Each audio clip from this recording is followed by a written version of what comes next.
थोड़ा सा ध्यान उठने को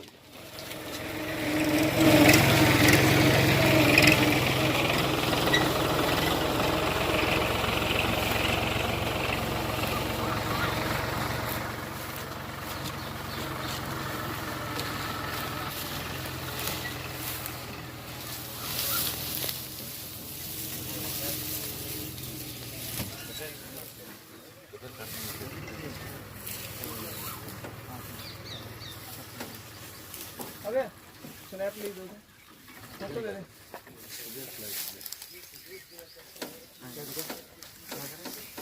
दोनों था पहला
ये थोड़ी आईडी नीचे रखोगे ना, फिर सारे दूसरे जन्म दे देंगे।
नमस्कार दोस्तों, आप देख रहे हो सिरसा क्रांति न्यूज और इस वक्त मैं मौजूद हूं तेजा खेड़ा और अभय सिंह चौटाला के साथ कंबाइन पर।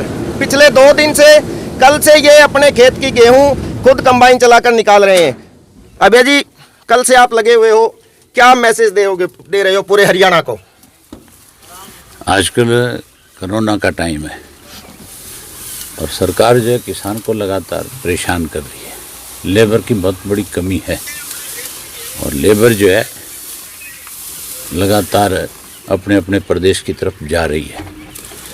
जहाँ लेबर की दिक्कत है किसान के सामने, वहीं सबसे बड़ी दिक्कत आज अपनी फसल बाजार में बेचना है। मुझे कल एक जानकारी मिली, हमारे इलाके में जौ की खेती होती है, तारी मीरे की खेती होती है, जो सरसों का दूसरा रूप है।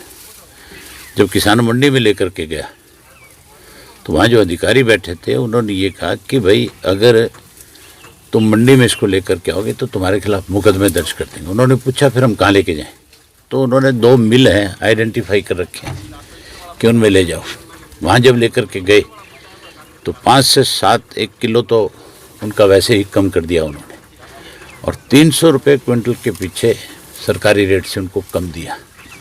और उन्हें ये भी कहा गया, डराया गया और धमकाया गया कि अगर आप लोगों ने बाहर जा कर के कहीं जिक्र किया तो फिर हम आपकी अगली फसल नहीं खरीदेंगे।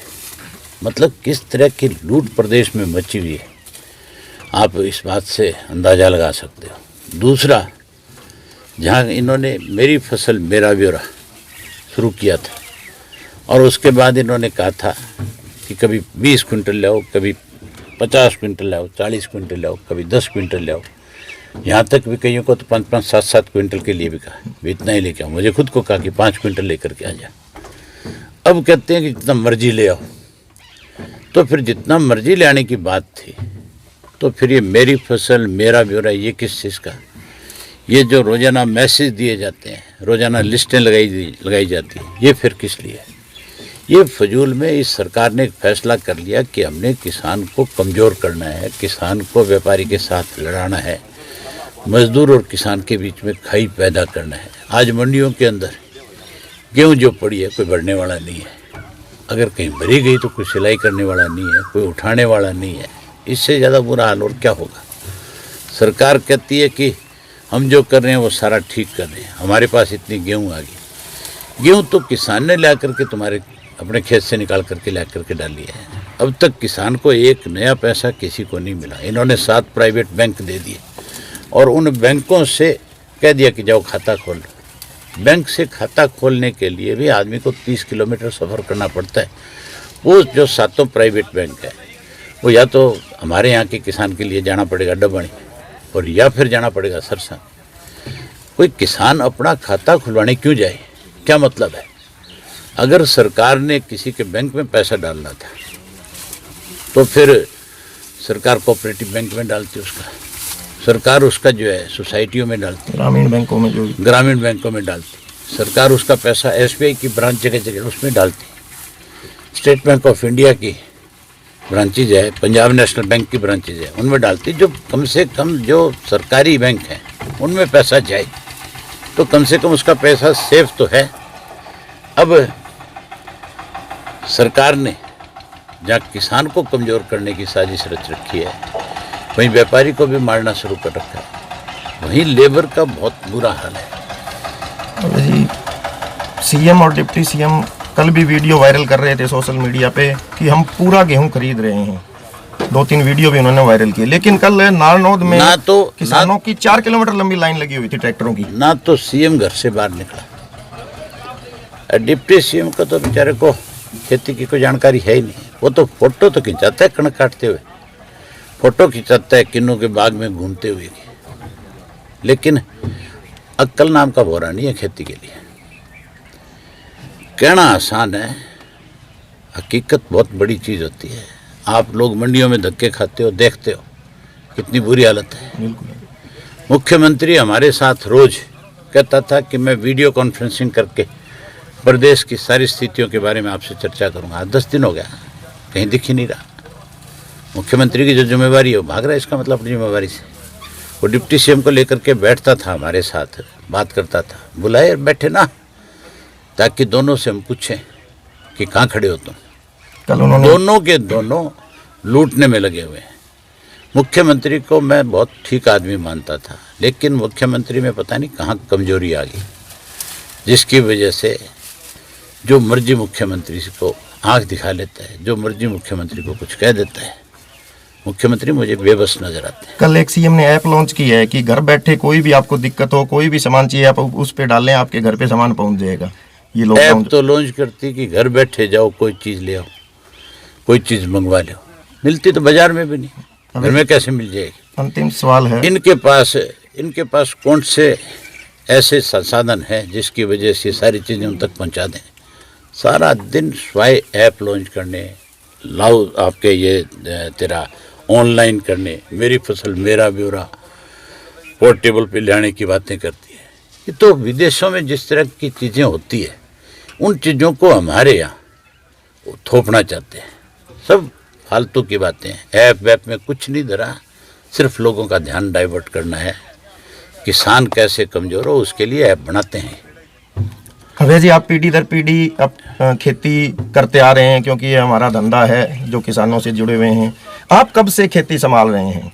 पिछले जब से आपने होश संभाला है, और कब से आप ये कंबाइन मैंने 1982 से अपनी खेती शुरू करी थी, और 82 के बाद लगातार मैं अपनी ज़मीन जो है खुद काश्त करवाता हूँ और खुद ही सारी फसल अपनी बिकवाता हूँ।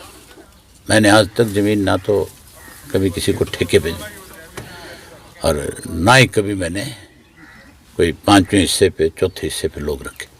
खुद ही अपना सारा कुछ, खुद ही। बहुत बहुत धन्यवाद। और ये थे चौधरी अभय सिंह चौटाला, और अपना बहुत ही कीमती वक्त उन्होंने हमें दिया और बताई। टोटल बात आपने सुनी। आप लगातार हमारे साथ बने रहिए। आप सभी का बहुत बहुत धन्यवाद।